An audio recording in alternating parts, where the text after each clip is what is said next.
Muito bem, gente. Vocês estão visualizando o slide? Então, vamos adiante, né? Já teve a nossa musiquinha de acolhimento. Pronto. E... Oi, alguém ia falar? Pode falar.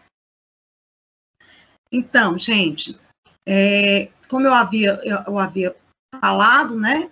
Nós estamos encerrando o nosso conteúdo hoje e a gente vai estar falando sobre os tipos de texto, que a gente já tem uma noção. Por quê? Porque é semelhante aos tipos de parágrafos que a gente já viu, né, anteriormente. Então, existem 3 tipos de texto: descritivo, narrativo e argumentativo.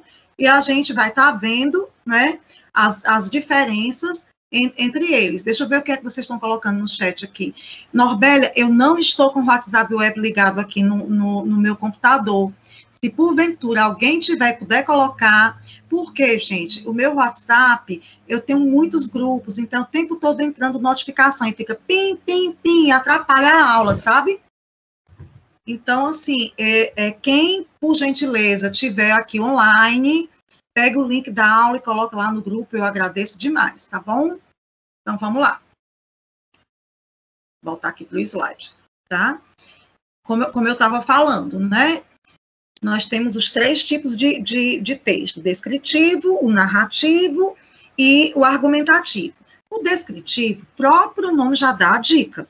Descritivo vem de descrição. Então, descrever é o quê? Caracterizar uma cena, um estado, né? Um estado que eu falo, é o estado que a pessoa se encontra, ou situação. Um momento vivido ou sonhado por meio da nossa percepção sensorial, o que a gente percebe olhando, o que a gente percebe sentindo, o que a gente percebe pegando, né? E também da nossa imaginação criatora, ou seja, os 5 sentidos vão constituir as bases da descrição. Então, no texto descritivo, a pergunta que se faz é: como é o objeto, a pessoa, a paisagem, o sentimento, né?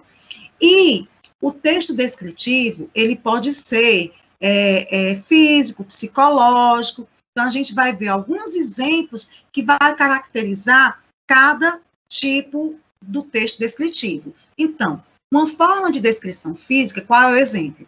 A moça era mesmo muito alta, tão alta quanto as árvores do Calipau, vistas de longe, é claro. As canelas eram finas, finas. Seus cabelos eram eriçados e amarelos como os do milho, perto de serem colhidos. Então, a gente que lê, né, essa descrição, a gente já tem ideia do quê? De uma moça alta, né, e com cabelo louro, tá? Ou seja, é a descrição... E das canelas finas.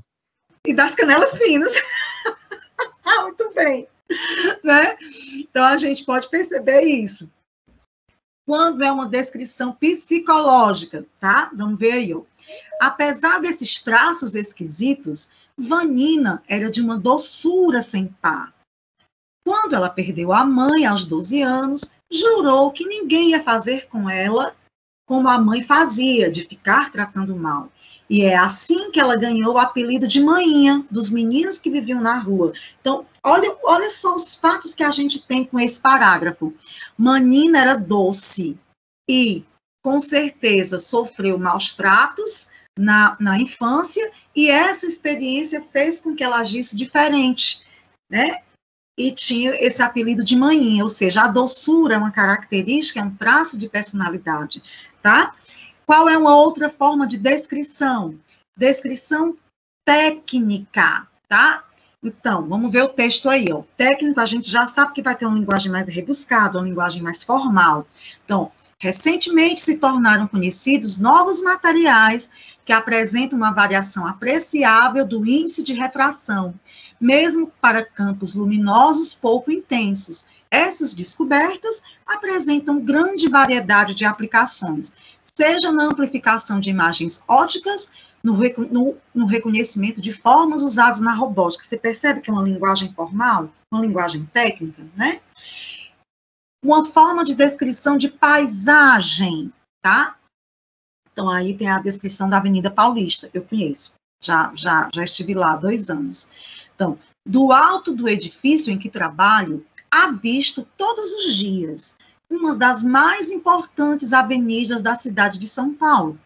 Hoje, nesta manhã nublada, a poluição, mais do que nunca, domina o ambiente. E posso ver daqui de cima os grandes edifícios, aparentemente cinzentos, mas imponentes e gigantescos, que se estendem por toda a avenida. Não dá para a gente ter uma descrição de como é que é essa avenida? Esse é o objetivo do texto descritivo. Vamos ver outra forma, do ambiente. Olha o exemplo, a Biblioteca de Babel.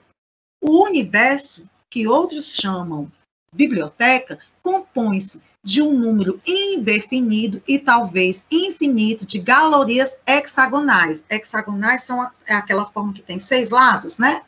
Com vastos postos de ventilação no centro, cercados por balustradas baixíssimas. A distribuição das galerias é invariável. 20 prateleiras em 5 longas estantes de cada lado cobrem todos os lados. Ou seja, descreve o ambiente. E a descrição de um objeto, que pode ser uma cadeira, pode ser uma mesa, né? Pode ser um armário, pode ser uma caneta, que é o caso do exemplo aí. Em sua constituição, verificamos a presença dos seguintes elementos: um tubo cilíndrico, fino e comprido, de plástico, dentro do qual é colocada a tinta azul, uma ponta de acrílico em forma de cone que se liga a uma das extremidades do tubo. Na ponta desse cone há uma esfera minúscula, através da qual a tinta sai passando para o papel. A gente não teve a descrição da caneta, né? E como é que é a descrição da pessoa? Vamos lá. Um exemplo. Eu preferi trazer em forma de exemplo, gente, que fixa melhor, né, os tipos de descrição. Então, tem uma citação aí. Aqui jaz, muito a contragosto, Tancredo de Almeida Neves. Era assim que o primeiro presidente brasileiro, eleito indiretamente após a ditadura militar, em 1985, disse que queria ser lembrado. Se estivesse vivo, Tancredo, avô do governador de Minas na época, né, Aécio Neves, completaria 100 anos, no dia 4 de março de 2010. Quando era senador, na década de 80, conversando com colegas, Tancredo Neves citou o epitáfio que abre essa matéria. Epitáfio que é esse aqui, ó. Aqui jaz, muito a contragosto, Tancredo de Almeida Neves. Tinha morrido um senador. Depois do sepultamento, no cafezinho do Senado, um grupo de senadores discutia qual o epitáfio preferido. Um falava assim: viveu com dignidade, morreu com o amor de Nossa Senhora Aparecida. O outro dizia: era um bom brasileiro, pai honrado, só coisas carregadas de religiosidade. Ou seja, a descrição, aqui a gente pode perceber que é uma descrição de pessoa mais com a natureza mais psicológica do que física, né? Vocês perceberam? E a gente tem também uma diferença entre descrição e definição. Como assim, professora? Definição é o sentido literal da palavra, é o que consta no dicionário sobre aquela palavra. Já a descrição, ela vai detalhar indivíduos, coisas, lugares, sentimentos. Portanto, a definição é generalizante, enquanto que a descrição particulariza. Aí a gente vê o exemplo aí da casa. Ó. Então, se a gente for observar o significado de casa no sentido real da palavra, é o quê? É edifício de formatos e tamanhos variados, geralmente de 1 ou 2 andares, quase sempre destinado à habitação. Mas quando você vai descrever uma casa, você pode descrever a sua casa, a casa da sua avó, a casa dos seus pais. Então, como é que está a descrição dessa casa? Era a própria encarnação da minha avó, branquinha e de janelas azuis. Era toda paz, como era minha vovó, com seus lindos cabelos brancos e sapatinhos pretos. Perceberam, gente, a diferença de descrição e definição? Tudo ok aqui com o tipo de texto descritivo? Vamos agora para o texto narrativo. Narrativo, gente, lembra muito histórias. Por quê? Porque narração é exatamente isso, é contar. Narrar. é relacionar situações e situações e personagens no tempo e no espaço, e perceber o que aconteceu, o que poderia ter acontecido, e contar, relatar, repartir com os ouvintes ou leitores as histórias da nossa história. Na narração, você pergunta o que aconteceu, tá? Então, vamos ver os exemplos aqui. Então, quais são os elementos da narração? A gente tem o quê? O narrador, que ele pode ser onipresente e onisciente. O que é o narrador onipresente? É quando ele é o narrador personagem, o texto é escrito na primeira pessoa, participa da história e com uma linguagem subjetiva, tenta passar para o leitor o que os personagens estão sentindo e pensando. O onisciente, gente, tem exemplo na apostila, tá certo? Porque se a gente for falar dos exemplos, eu realmente não vou conseguir concluir o conteúdo no tempo da aula.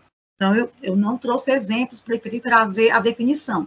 Mas quem leu deve ter percebido que consta o exemplo. Quem não leu pode buscar lá. Onisciente, narrador observador, terceira pessoa, não participa dos acontecimentos, conta sem se envolver, usando uma linguagem objetiva.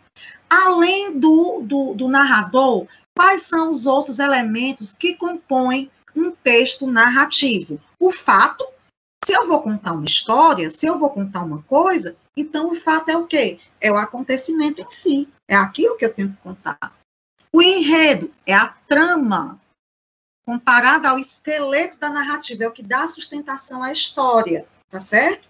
É exatamente o quê? O principal, né? Quando você está lendo um livro, o enredo pode prender sua atenção ou não, porque é exatamente o quê? É o que sustenta a história, é o ápice, né? Ambiente é o espaço onde os personagens atuam e é onde o quê? Se desenrola o fato, o enredo, ou seja, é aonde acontece o fato em si. Qual outro elemento? Nós temos ainda os elementos tempo e personagens. Tempo, não já está dizendo, quando acontece. Você pode contar uma história que está acontecendo no presente, você pode contar uma história que já aconteceu, você pode contar um fato histórico, você pode contar um fato fictício.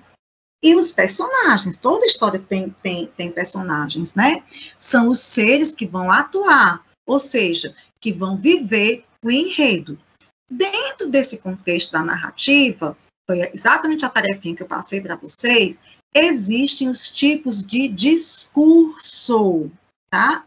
A gente tem o discurso narrativo, que ele pode ser direto, indireto e indireto livre, a gente vai ver já já. E o que é discurso direto? Quando a gente vai escrever, quando vamos escrever o que foi escrito ou dito por outra pessoa. Podemos fazê-lo exatamente como a pessoa disse, repetindo as palavras. Esse é o discurso direto, ou seja, é a